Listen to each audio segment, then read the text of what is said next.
Tuatahi akera katapukua ke ngā tuhi ua pāpā, te wā ingaro, te kaihanga, nāna nei te ake ngā pia whakatako. Tuarua kamihi atu kia koutou, me ki ngā rangatira ngā kai hautu o tō tātou tāme o Rotorua, tēnei te mihi mai oha kia koutou. Kua tolu tēnei rā te mihi atu kia tātou katoa, tēnei te mihi atu kia te Arawa, o pāpā, o kuiga karaua, whakeke tuakana teina, tuahine, tēnei rā te mihi atu kia koutou kua tai mai, hei tautoko i tēnei whakapa whakahirehira. Kia ora rā tātai. Okay. So, as Councillor Sturts mentioned, I have provided a more in-depth briefing to councillors earlier today. So what I'm going to present to you now is a summarised version of that. Okay, just want to start with these two pictures to set the scene a wee bit. The picture to the left there is from 1920 when the Prince of Wales visited Rotorua, and Arawa in its hospitality hosted that event, and what you can see there are the flags of Arawa. You'll recall there was a bit of a debate in the past about what flag should Arawa fly on Waitangi Day. The challenge was, how do we get 13 flags up the pole like that day? I've put that there, one, to take us back to the past, but also just to show the breadth and the depth of Arawa. Because whilst I'm using Arawa, that might sound like one word, there are many layers to Arawa, our iwi, our hapu, and so forth. To the right-hand side is the coat of arms of Rotorua District Council, which was formed in 1979, which I think is a great illustration of Māori, of Arawa, and Pākehā, and all of us in this community sitting together, working together for the future of our community. And the whakatauki that comes with that coat of arms is tātou tātou, we together. And that's very much what I'm here to talk to you about today on behalf of Arawa. So today, we can honour the past, we can empower the present, and strengthen our future. We believe in tātou tātou, we together. And today is a kōrero about how this could happen. So this is what I'm going to cover. I've highlighted the partnership model because I want to focus on that. However, I think it's useful to give you a little bit of background, a little bit of context before we jump into the model details itself. So, Arawa wants to work in partnership with the Rotorua Lakes Council. And there's 5 objectives that we're trying to achieve through this. One is to strengthen Arawa's partnership in our participation in the Rotorua Lakes Council's decision-making processes. Secondly, the strategic and integrated development that identifies opportunities to work together for the betterment of Rotorua. One of the things that I talked to councillors about earlier today is that there's actually a lot of commonality between council and Māori. Council has to take a long-term view. Council has to think about multiple bottom lines, economic, social, cultural, the well-being of our people. This is exactly how Māori think. As a result, there are some opportunities for us to work closer together on common opportunities and aspirations. Thirdly, build Arawa's capacity and capability to participate in decision-making processes of the Council. Fourthly, to improve communication, kōrero and information sharing, and also to improve the Council's delivery of its obligations to Māori. And I'll talk briefly about that legislative framework and what those obligations are shortly. Just a really brief snapshot of Arawa. So 42,000 people sent from Arawa. In terms of Māori living in the Rotorua district, 23,000. Not all of those Māori are Arawa, but that's the total number. And in terms of a percentage of our total population, around about 34% of Rotorua's population is Māori. We have 35 marae throughout the district. There's 13 iwi that make up Arawa, but beneath that is 60 plus hapu. But a key point I want to raise here is our contribution to the economy. Māori assets in the Rotorua district generate $387 million a year for our economy. Quite a significant amount. In addition to that, Māori freehold land currently own 50,000 hectares in the Rotorua district. Represents about 20% of the land within the district, and that's only land that's in Māori freehold title. There's a whole lot of land that we own that's in general title as individuals and also within our entities. And then finally, the 13 lakes that are currently under Arawa's ownership, and I understand later today that may become 14. Just want to give a little bit of the historical background in terms of Arawa's relationship with Council. I think it's important that we appreciate and understand that background and how we came to what we're doing today and what we're proposing today. So this really takes us back to 1880, and this is when the Fenton's Agreement was established. And within that agreement, Ngāti Whakaue, which have been mentioned in the Whaikōrero, Ngāti Whakaue gifted around 3,000 acres of land for the establishment of Rotorua. At that same time, Ngāti Whakaue were also awarded one seat on the town board. So we didn't have councils at that time, it was a town board. There were 3 representatives on the town board. One of those people were from Ngāti Whakaue, a seat from Ngāti Whakaue. So I suppose 33% representation of the town's governance. And Rotorua Lakes was the first person to sit on that town board, later followed by Arawa. However, Arawa passed away in around about 1895 or so. In the late 1800s, early 1900s, there were some changes to council structure where it moved from a town board to a county borough. In that process, Ngāti Whakaue lost its seat. I don't know the reason why exactly, but that's a fact that we know. Since then, Arawa, all Ngāti Whakaue haven't had a formal voice or representation within council until 1993. So in 1993, the Arawa Standing Committee was established, and that arose out of some concerns from both council and Arawa that the partnership wasn't very strong, that there wasn't enough good communication, engagement and consultation. So this was established to help address that issue. And at the time, it was heralded as an innovative model. It was the first standing committee in the country for Māori. So, Rotorua District Council at the time were leading the way in terms of iwi and local government partnerships. However, if we bring that forward, since about 2006, both members on the Arawa Standing Committee and Arawa community have raised concerns about the effectiveness of the Arawa Standing Committee. And there have been a number of issues that we've raised in the past, and I suppose all of those things have culminated in the work that we've done over the last year and what we're proposing to today. Another point I want to raise here is the Environment Court decision against the Rotorua District Council in 2012. This relates to the wastewater treatment plant at Rotorua, or what was designated for a wastewater treatment plant. Ngāti Whakea and Ngāti Mākino took that case to court, won that case, and as a result of that, the judge made some scathing comments about Rotorua District Council's practices in engaging Māori. Effectively, they hadn't done a good job as per the law and as per what's right in terms of consulting Māori. At that same time, he advised the council that they should be looking at their practices, and the council at the time made a public announcement that they'd undertake a cultural audit to look at all of these practices. And so I suppose this proposal that comes to you today is part of all of that process and that context. We're really trying to address some of the issues that we saw in that process and further back in history to ensure that moving forward we can have a genuine relationship that makes a difference for both parties and for this whole community. Coming forward to 2013, new mayor came in, some new councillors, a new vision was developed for Rotorua, the Rotorua 2030 vision. And within that vision, council made a commitment to a partnership with Arawa. So again, the work that we've been doing has come from that perspective. So we were asked to go away, have the discussion with Arawa about what a model might look like, what would work for us, and here we are today after a year-long process presenting that to you. And so a project was initiated earlier this year that had some members from council and also Arawa Standing Committee members who have driven the process throughout the year. Just to the left-hand side there, I've got a couple of words there, changing landscape. Throughout this whole period, and at least in the last 20 years while the Standing Committee has been around, the landscape has changed quite significantly. In 1993, we didn't have treaty settlement entities. So Arawa as a people and as entities, we've changed quite significantly over that time. In addition to that, there have been a number of new models come into play in terms of how local government and iwi can work together.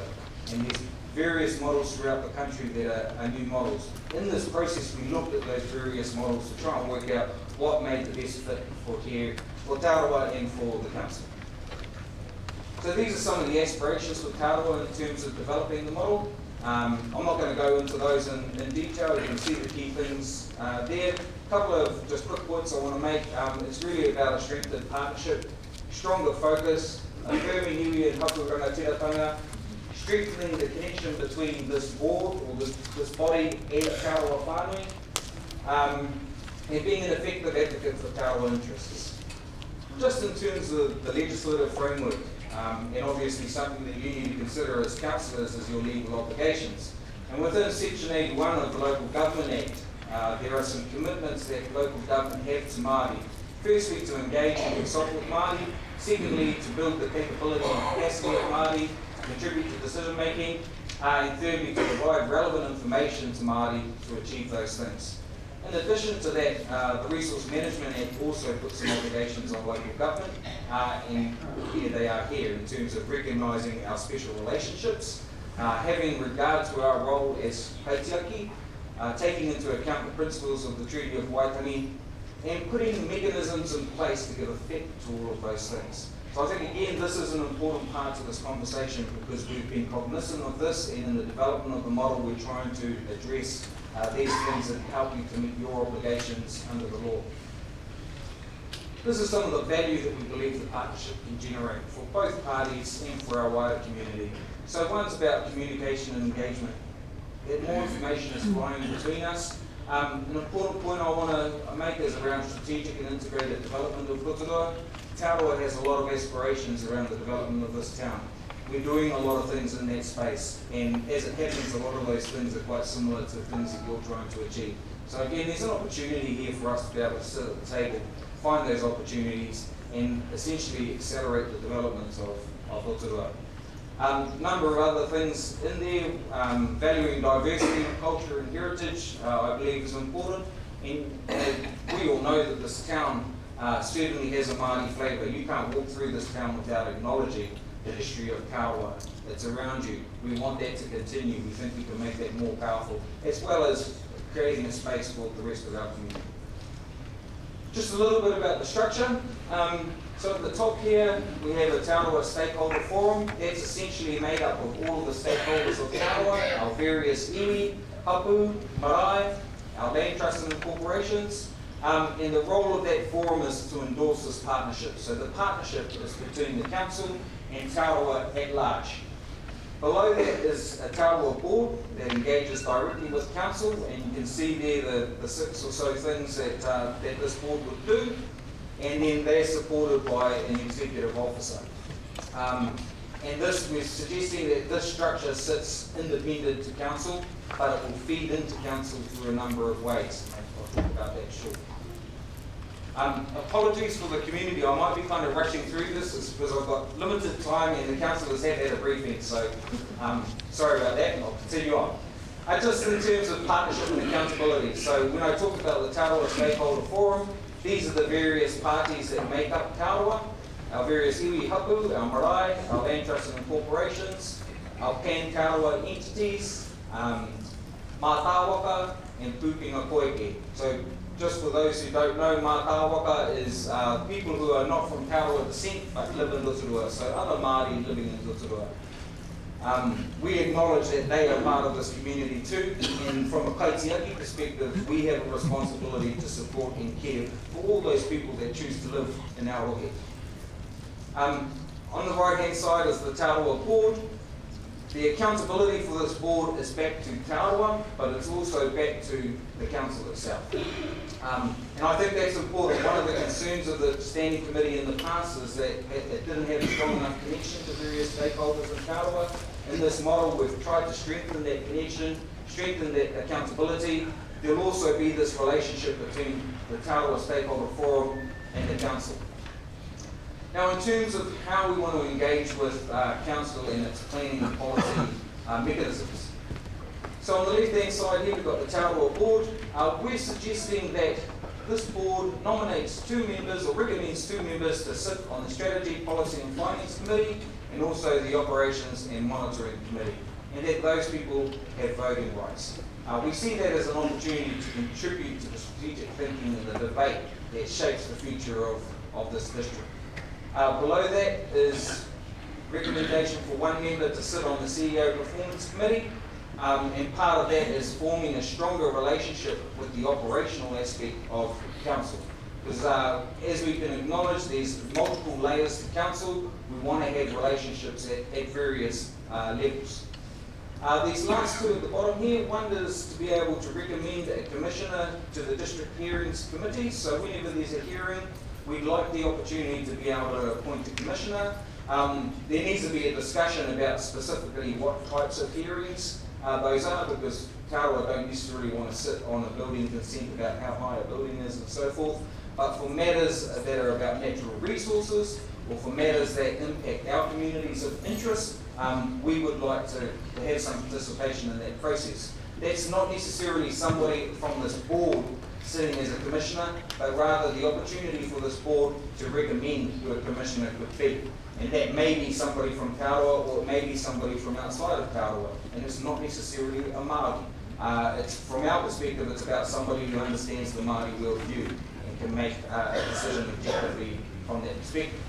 Finally, we'd like to recommend Arawa Pukenga, or Arawa specialists and experts, to the various strategic working groups or the portfolio groups that Council has. So these are the various priorities that Council have, these strategic groups that debate and work out what plans should be.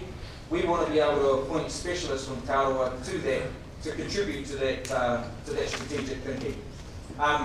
Again, this isn't necessarily somebody who's on the board. One of the things with this model that we've been very clear about is that we need the right people for the job.